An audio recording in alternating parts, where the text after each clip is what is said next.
Hola, bienvenidos al Instituto de Yoga Retroprogresivo. Mi nombre es Swami Omkarananda, soy discípula de Prabhuji y en este instituto comparto mi comprensión y mis reflexiones sobre los escritos de Prabhuji.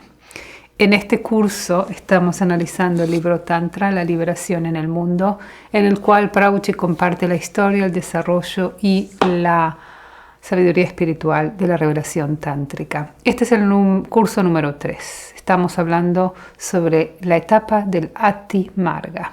Quien está interesado en este tema, el libro es muy extenso y por eso hacemos una serie de cursos que nos van explicando todos los desarrollos de esta fascinante revelación y recomiendo mirarlos de manera gradual. Estamos hablando de los ascetas shaivas, de los pashupatas y dedicamos las últimas 2 clases a conversar sobre los pashupatas, que fueron los primeros ascetas que emergieron dentro del shaivismo.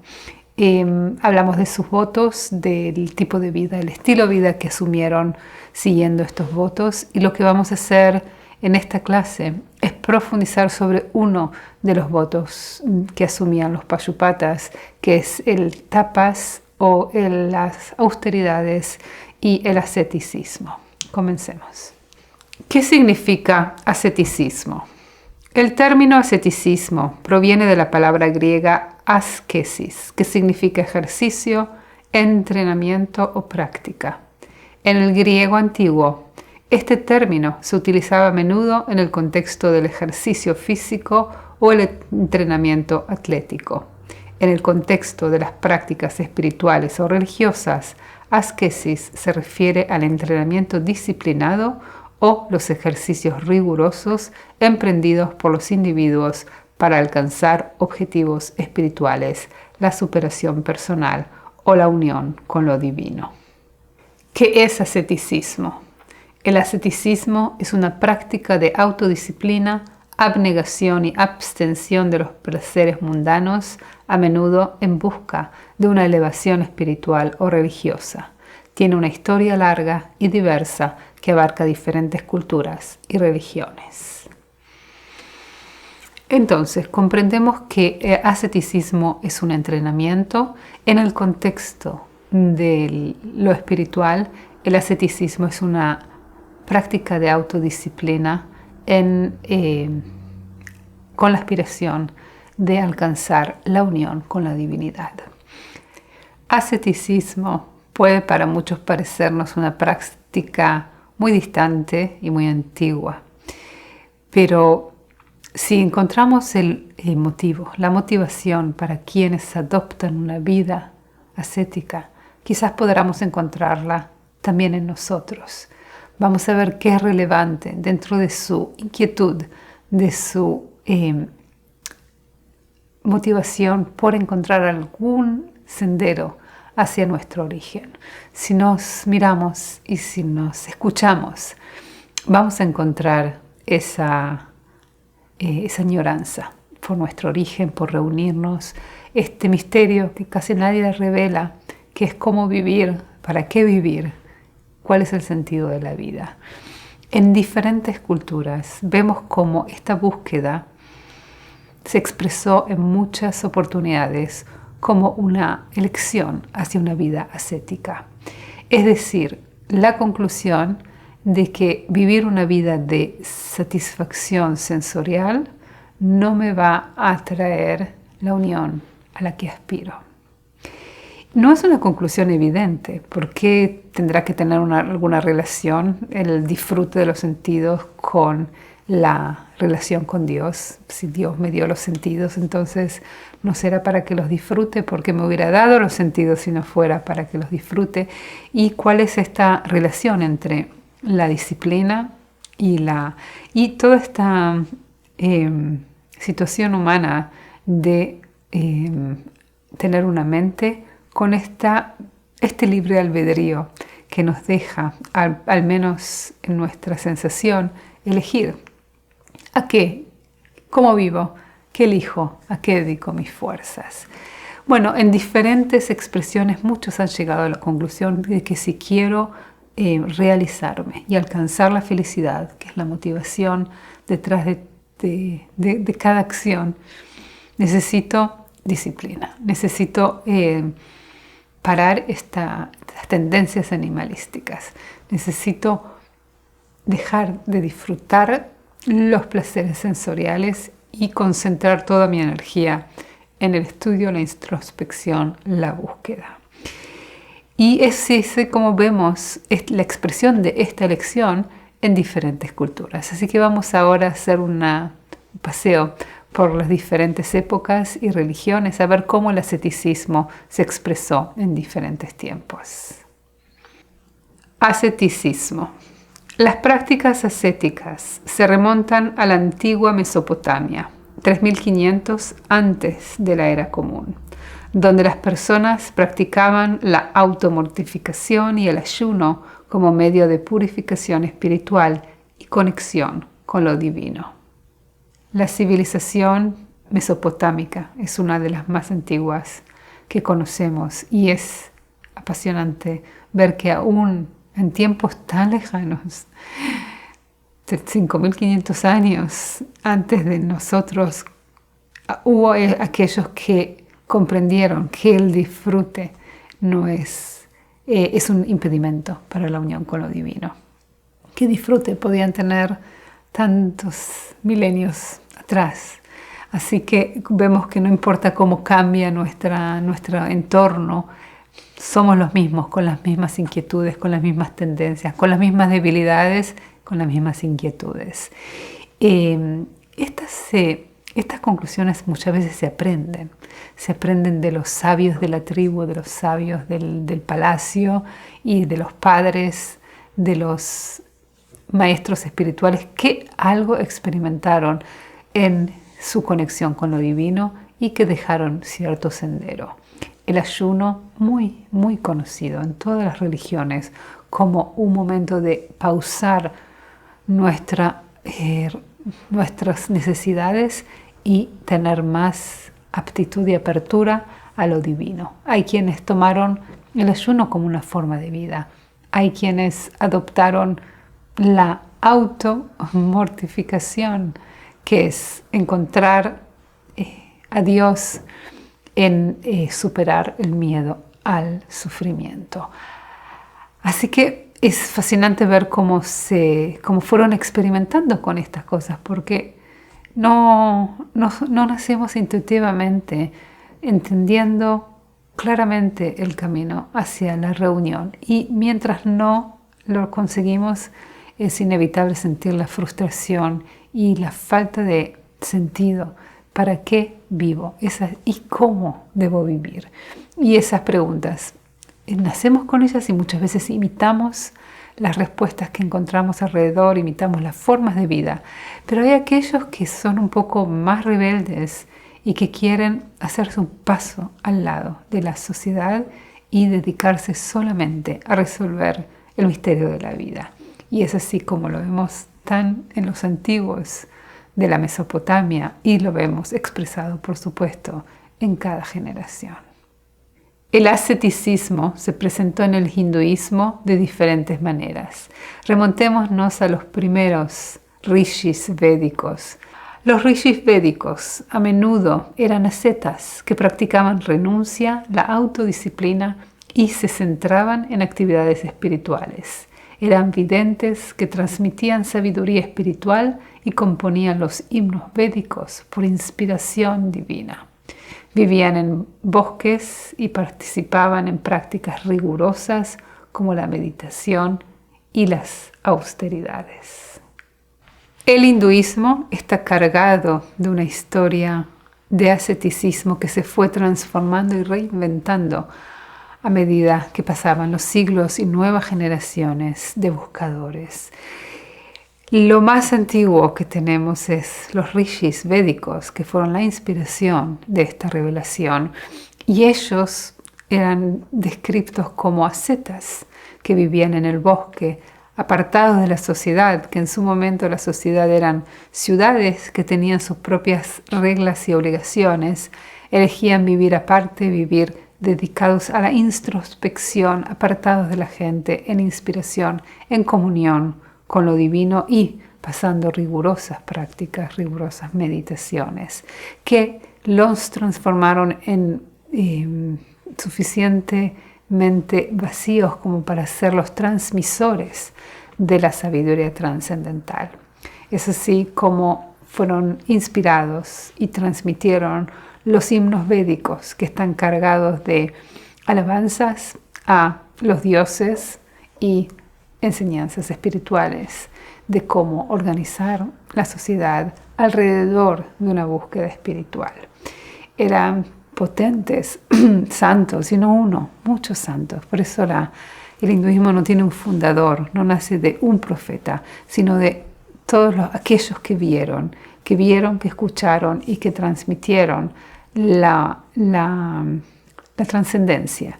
Y en su propia elección, aunque no todos los rishis eran ascetas, la mayoría elegían este tipo de vida. Entonces, cuando uno viene empieza el sendero espiritual, busca la inspiración y qué es lo que otros hicieron. Y es así como esta tradición ascética fue transmitida a través de las generaciones.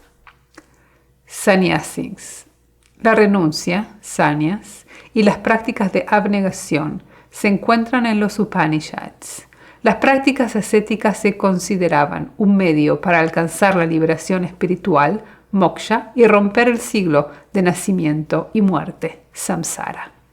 La revelación Shruti del hinduismo tuvo diferentes etapas, comenzando por los samhitas, que eran los himnos revelados por los rishis, luego los aranyakas, los brahmanas, cánones de escrituras que explicaban la parte esotérica y ritual de los himnos de los samhitas. Pero la culminación de este canon fueron los Upanishads. Upanishads son considerados la conclusión de los Vedas, también la revelación más elevada, en el cual se presenta a Brahman, la unidad detrás de esta multiplicidad, la naturaleza única detrás de todo. Brahman, los Upanishads, presentaron la filosofía del Vedanta. Luego el Vedanta se fue expresando en diferentes fue un darshana, el Vedanta Darshana, el Uttaramimamsa, pero también se fue desarrollando en diferentes corrientes, según los acharyas que experimentaron la divinidad siguiendo este sendero y lo enseñaron a su manera. Dvaita, Advaita, Dvaita, Advaita, etc. Ahora, dentro de los Upanishads se presenta la orden de Sannyas. Sannyas es una de las 4 órdenes de ashramas dentro del hinduismo. Como estudiamos, tenemos los brahmacharya, grihasta, vanaprastha y sannyasis. Sannyasis son aquellos que eligen la vida ascética, que eligen dedicar su vida en lugar de seguir el sendero de establecer una familia y prosperar o kama o el disfrute, eligen el objetivo o la aspiración de moksha.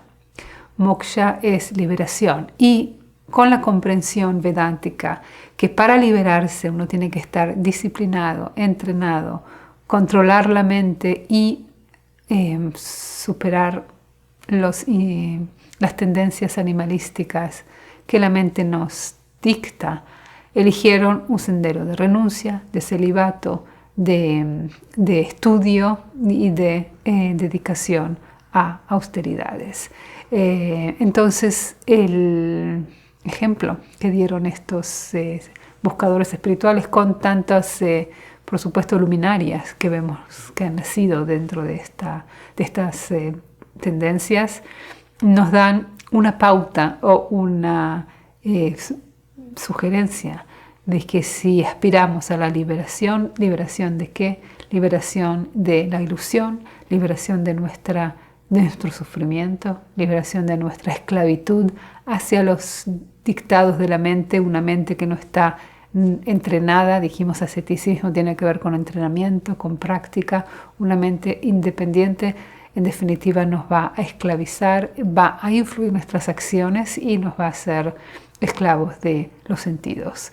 Entonces, ascetas eran aquellos sannyasis, eran aquellos que buscaban liberarse de esta esclavitud mental y dedicarse de lleno a la búsqueda espiritual.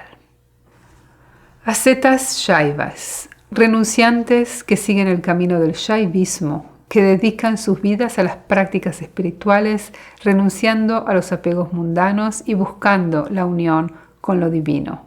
Las órdenes Shaiva incluyen los Naga Sadhus, los Lingayats y los Pashupatas.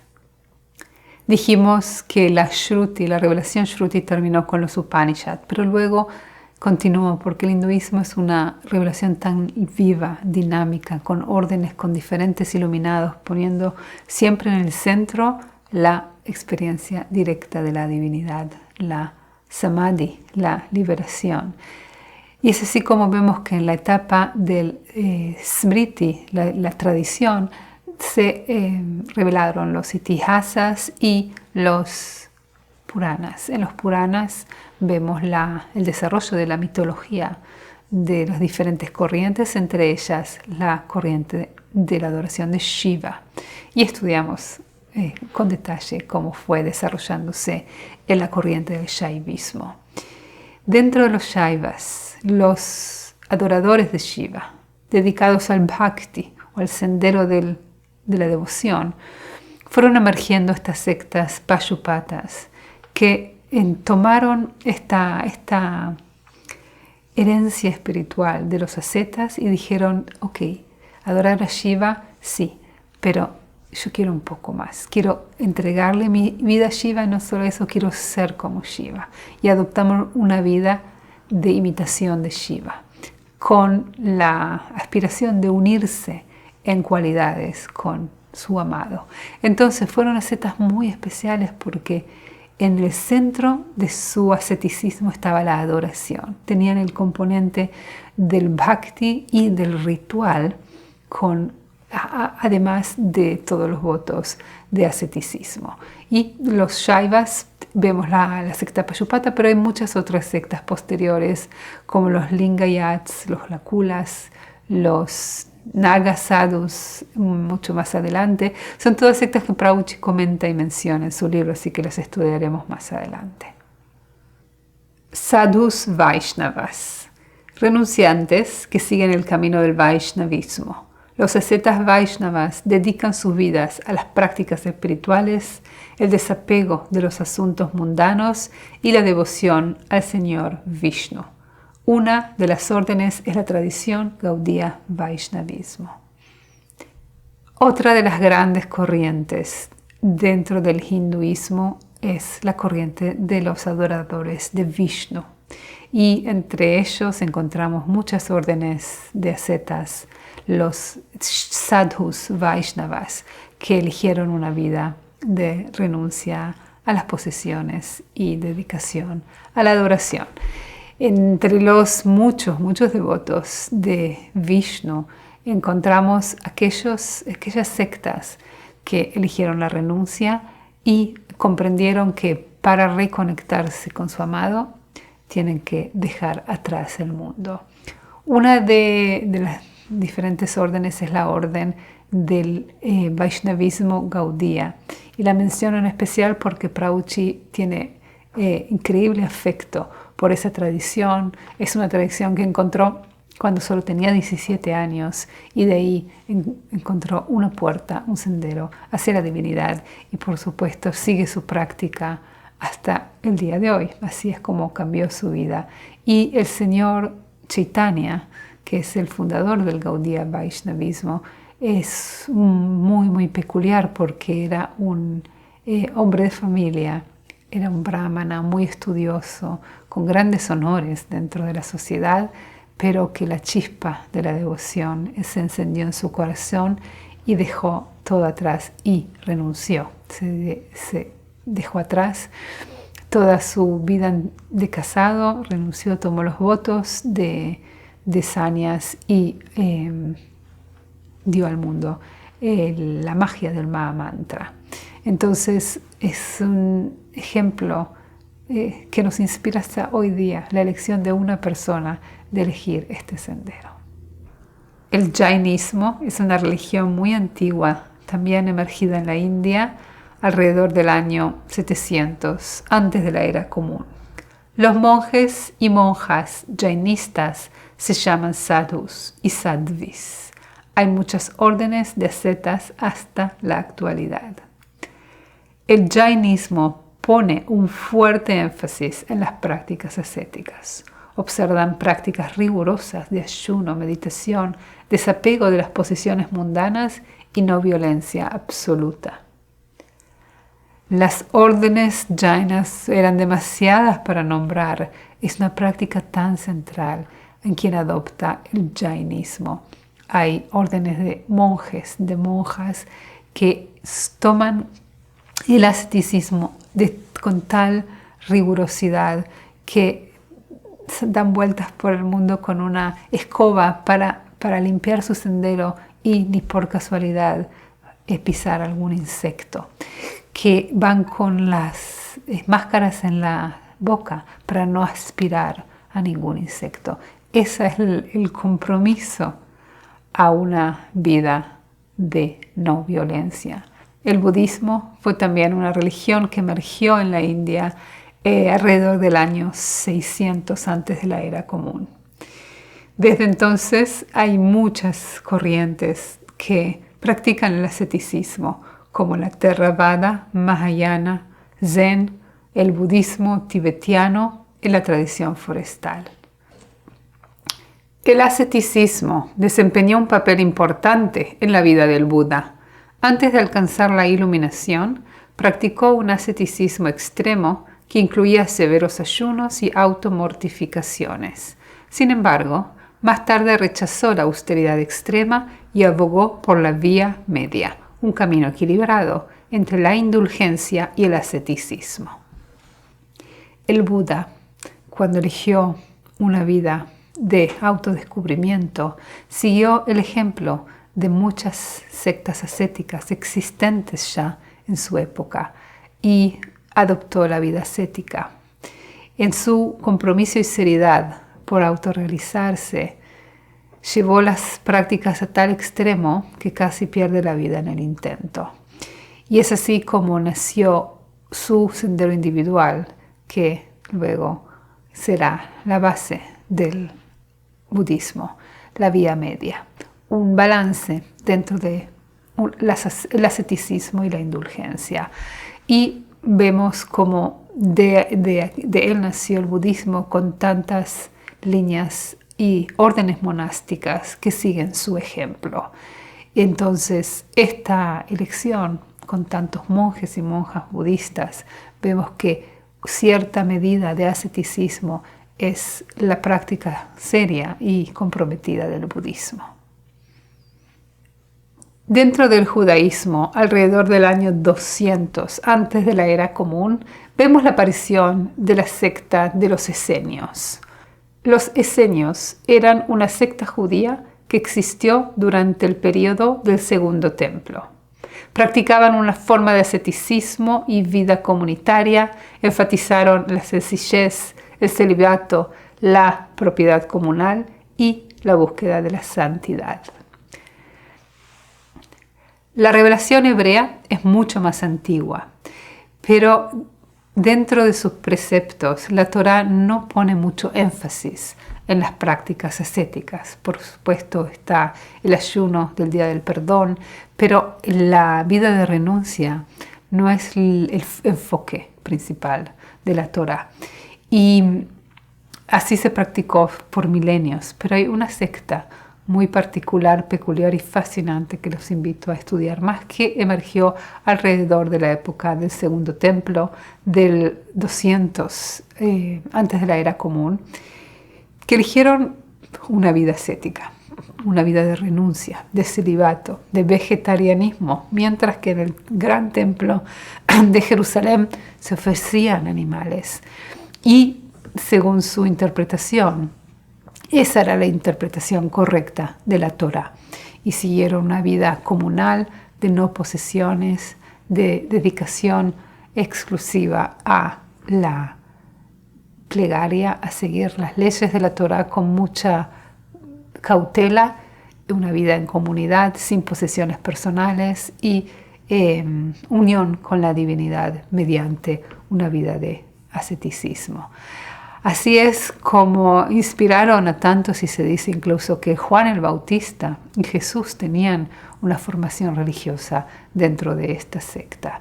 Y vemos como no continuó como los esenios ya no son una tradición viva, pero trajeron una peculiaridad, y que se dice que probablemente son aquellos que fueron los escritas que copiaron los rollos de la Torá, y así es como tenemos el descubrimiento de los rollos del Mar Muerto, que probablemente fueron escritos por ellos. Así que otro fascinante ejemplo dentro del judaísmo de una elección ascética para la comunión con la divinidad.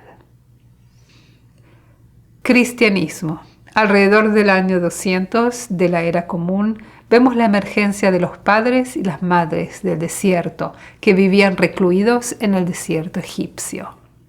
Buscaron vivir vidas de devoción radical a Dios, renunciando a los apegos mundanos y persiguiendo la perfección espiritual a través de la oración, el ayuno, la soledad y la autodisciplina.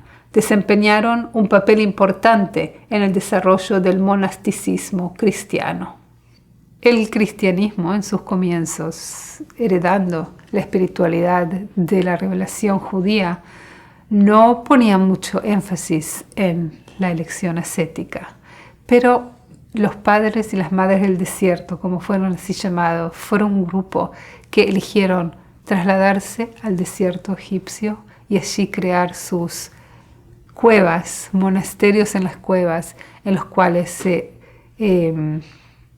vivían en soledad, en comunión con la grandeza de Dios y el silencio profundo del desierto, y una vida de autodisciplina, austeridad.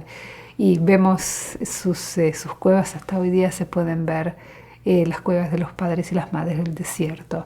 Por supuesto, inspiraron a tantas otras comunidades monásticas de monjes y monjas que van a aparecer dentro del cristianismo en los siguientes milenios. Y su propósito era la devoción con Dios, la unión con Dios, y su creencia profunda que para unirse hay que restringirse de este mundo. Arthur Schopenhauer fue un filósofo alemán del siglo XIX que dedicó su reflexión filosófica al tema de la felicidad. ¿Cómo el hombre puede alcanzar la felicidad? ¿Cuál es la causa de su sufrimiento? ¿Acaso el sufrimiento humano tiene alguna solución? ¿Hay alguna manera de superarlo? Y en su búsqueda se vio expuesto, por supuesto, a todos los filósofos occidentales, pero también dio acceso y dio respeto a los filósofos y pensadores y sabios del Oriente. Y es así como llegó a la sabiduría de los Upanishads y probablemente también del budismo. Y reflexionando en la manera de vivir, tuvo gran respeto a aquellos que eligen el sendero del asceticismo. Leamos en sus palabras. El asceta busca aniquilar su voluntad de vivir para liberarse del sufrimiento. Al renunciar a los deseos y apegos que le atan al mundo de las apariencias, se esfuerza por trascender la voluntad individual y alcanzar un estado de paz interior. En esta renuncia, descubre que su naturaleza verdadera y última no es el individuo que se esfuerza y desea, sino algo más allá y aparte de él. El asceticismo se convierte en un medio para desprenderse del implacable ciclo del deseo y encontrar la liberación del dolor y la insatisfacción que lo acompañan. El mundo como voluntad y representación de Arthur Schopenhauer. Schopenhauer, en su reflexión y análisis sobre la condición humana, reconoció ese poder de voluntad, que lo llama voluntad de vivir, que desea constantemente y nos mantiene en un estado de insatisfacción e infelicidad constante. Es una rueda que si satisfacemos nuestros deseos, vuelven a emerger nuevos deseos o nos aburrimos una vez que fueron satisfechos. Por eso necesitamos más deseos. Esa paz es inalcanzable y por eso el sendero que propone es el del asceticismo, es decir, trabajar para dominar esos deseos, muy inspirado por los Upanishads. Dominar ese deseo insaciable. El asceta es aquel que logra pacificar su mente, su insaciable voluntad de vivir, para poder alcanzar una introspección que lo ayude a acceder a su naturaleza. El sendero del asceticismo es un sendero que nos permite ir más allá de la voluntad individual y conectarnos a un deseo de la existencia. Y es así como, a pesar de que fue un admirador del asceticismo e incluso recomienda la vida ascética, su vida también fue un intento de vivir, un intento quizás frustrado. Él reconoce que el asceticismo está reservado para algunos individuos, no puede ser una solución para todos porque es muy difícil oponerse a esa voluntad de vivir. Y es así como también sugerir el sendero de la estética, de la dedicación al arte, de la inmersión en el regocijo del arte. Así que una filosofía fascinante para profundizar, tomando en cuenta que algo de lo que entendieron los ascetas de todos los tiempos fue reconocido por este filósofo como una solución de para que aquel que puede ser un acceso a un nivel más elevado de felicidad. Los ascetas shaivas eran adoradores de Shiva. Los tántricas eran adoradores de Shiva y Shakti. Shakti es la manifestación cósmica, es el aspecto de Shiva en el cual estamos involucrados, es el juego de Shiva, es el dinamismo de Shiva, es la amada de Shiva, es su otra mitad.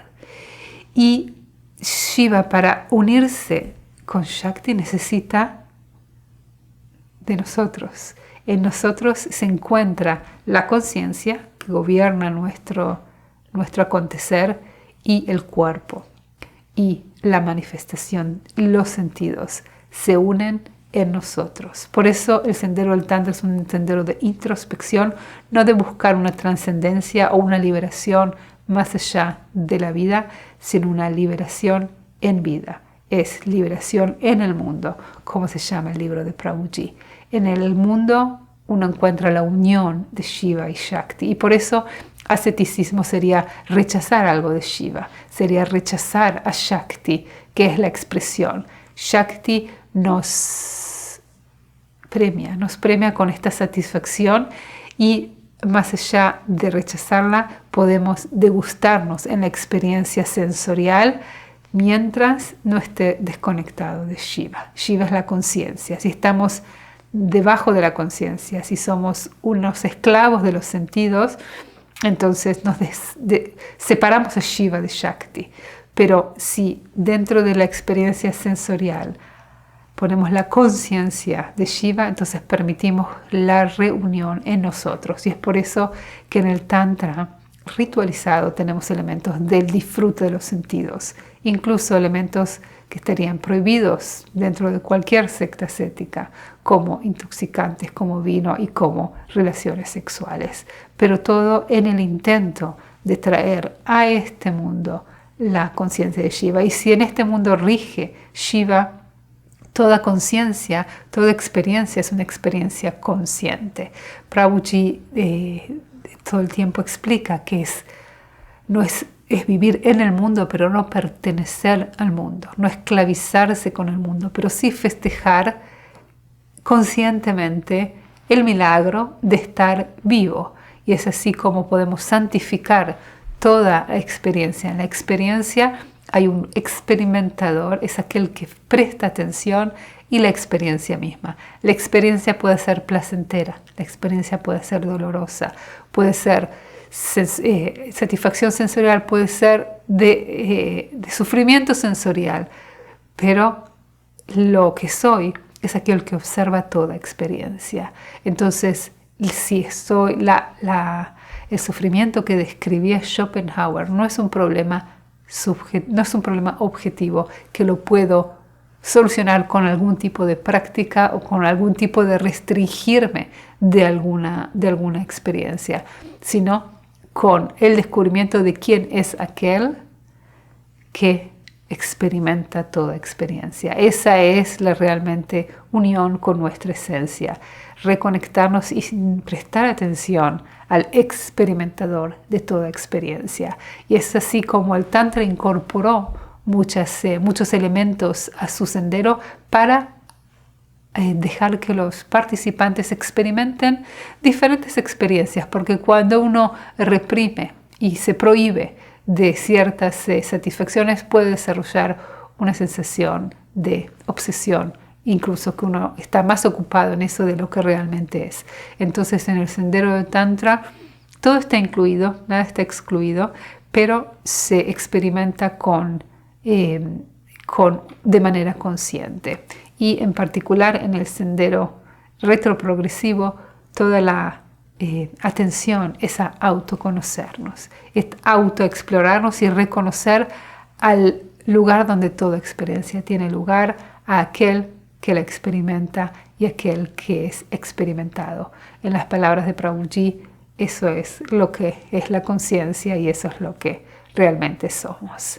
Así que vamos a parar aquí y vamos a continuar en la clase siguiente explorando las diferentes etapas de la austeridad de los Pashupatas y explorando qué es lo que Prabhuji enseña sobre austeridades. Nos encontramos en la clase siguiente. Gracias, Prabhuji, por presentarnos todas las opciones y por animarnos a que descubramos nuestro sendero hacia la unión.